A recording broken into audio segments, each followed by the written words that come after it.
Quarantine week 4. I think I need a hairdresser. Today's on the menu, let's talk about some basic stuff. Question number 1. What is deforestation? Deforestation is the permanent removal of trees to make room for something else. But what causes deforestation? Why do people cut trees? Reasons for deforestation vary depending on the region.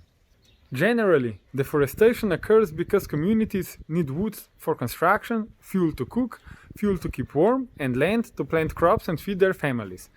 While deforesting the land might solve short-term problems, there are devastating long-term consequences globally when forests are cut down and not restored.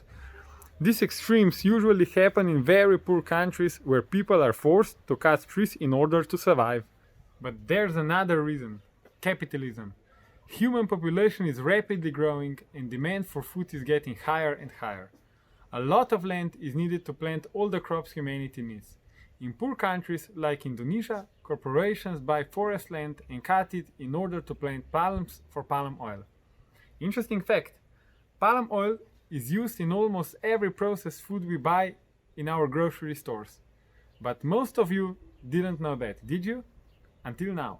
A lot of crops that big corporations plant are also meant to feed animals, mostly cows. There is a very high demand for beef meat because people love eating too much of it. But there are side effects. First is human health. Consuming too much beef meat increases the possibility of heart attack and diabetes. This shortens our lives.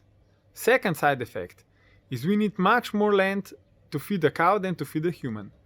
A lot of experts estimate that if we would use all the crops meant for livestock and give it to the people, there wouldn't be any starving children in the world.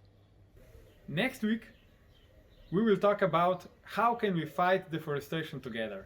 And don't forget, plant trees, help animals, save the earth. Bye bye!